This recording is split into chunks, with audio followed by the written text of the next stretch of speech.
अस्सलाम वालेकुम, I am Marian. Welcome to MRK work Facebook and YouTube channel. कैसे हैं आप सब? बड़ी अहम डेवलपमेंट है जो आप लोगों से शेयर करनी है, लेकिन वीडियो के स्टार्ट में आप लोगों से रिक्वेस्ट करूंगी मेरे इस चैनल को MRK वर्क को सब्सक्राइब कर दें, बेल आइकन पे क्लिक कर दें, ताकि जितनी भी जो अपडेट्स हैं चैनल पे आती हैं उनको उनकी जो नोटिफिकेशन है वो बर वक्त आप लोगों को मिल सके। और साथ ही साथ वीडियोस को लाइक, शेयर और कमेंट सेक्शन में अपना फीडबैक भी मस्त दे दिया करें। आज का एजेंडा उसकी तरफ आते हैं और ख़बर कुछ यूँ है कि पाकिस्तान को आलमी मालियाती इदारे जो IMF है उसकी जानिब से 7 से 8 अरब डॉलर्स का नया जो कर्ज है उसकी मिलने की उम्मीद मिल गई है। और ज़राए के मुताबिक IMF ने क्लाइमेट फाइनेंसिंग के लिए मुज़ाकरात का भी इंदिया दे दिया है और कर्ज के मौजूदा दस्तयाब यानी जो अवेलेबल कोटा है उसमें इजाफे की भी तवक्को है, जबकि नए प्रोग्राम के लिए दरख्वास्त आइंदा माह दी जाएगी। ज़राए का कहना है कि IMF से बाकायदा मुज़ाकरात एग्जेक्टिव बोर्ड मीटिंग के बाद होंगे और IMF से नए 3 साला कर्ज प्रोग्राम के लिए मुज़ाकरात 2 से 3 माह जारी रहने का इम्कान है, जबकि नए माली साल का बजट भी IMF की शराइत के मुताबिक तैयार करना होगा।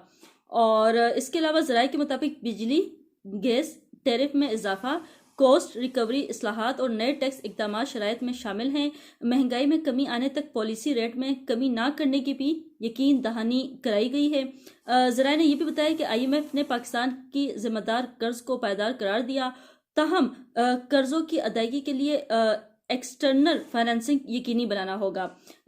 मजीद ये है कि IMF से नए कर्ज प्रोग्राम से मुतालिक PTI के जो तहफ़्फ़ुज़ात है उसको नज़रअंदाज कर दिया गया है और IMF ने नई मखलूत हुकूमत से मुज़ाकरात के लिए पुरअज़्म है और नए प्रोग्राम पर अमल दरामद के लिए अपोजिशन जमातों से ज़मानत की ज़रूरत नहीं पड़ेगी।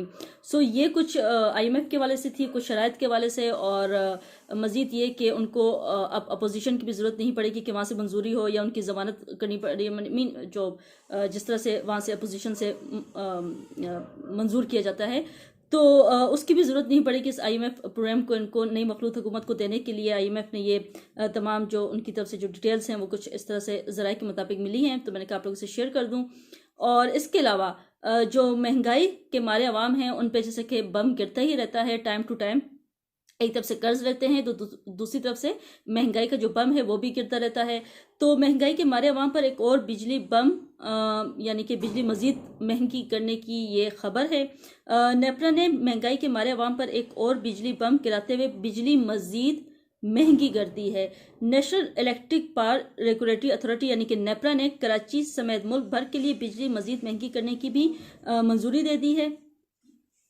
और नेपरा ने बिजली ₹2.75 फी यूनिट महंगी करने की मंजूरी दी है। बिजली महंगी करने की मंजूरी रवा माली साल दूसरी समाही एडजस्टमेंट की मद में की गई है। नेपरा ने बिजली की कीमत बढ़ाने का फैसला वफाकी हुकूमत को भिजवा दिया है और नेपरा के मुताबिक सारिफीन से इजाफी वसूलियाँ अप्रैल, मई और जून में की जाएंगी। बिजली की कीमत में इजाफे का इतलाक के इलेक्ट्रिक सारिफीन पर होगा। इजाफे से सारिफीन पर 75 अरब 20 करोड़ रुपए का इजाफी बोझ पड़ेगा, यानी कि आवाम को मजीद महंगाई की चक्की में जो है वो पीसा जाएगा। IMF का जब भी प्रोग्राम लिया जाता है तो जो शराइत हैं वो बहुत सख्त होती हैं और दोबारा से उनको पीसा जाएगा, आवाम को दोबारा महंगाई की चक्की में बुरी तरह से पीसा जाएगा।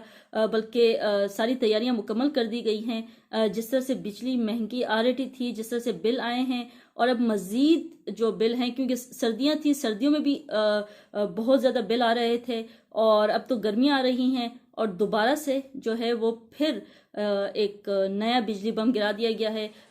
और भी साथ साथ जैसे वक्त बढ़ता जाएगा बम गिरते जाएंगे वहाँ पे, ये सिलसिला वैसे भी नहीं रुकना। खैर, आज की इन इम्पोर्टेंट डेवलपमेंट से मैं आप लोग से इजाज़त चाहूँगी, फिर आप लोगों से मुलाकात होगी एक नए व्लॉग में। अंटिल देन, अल्लाह हाफिज़।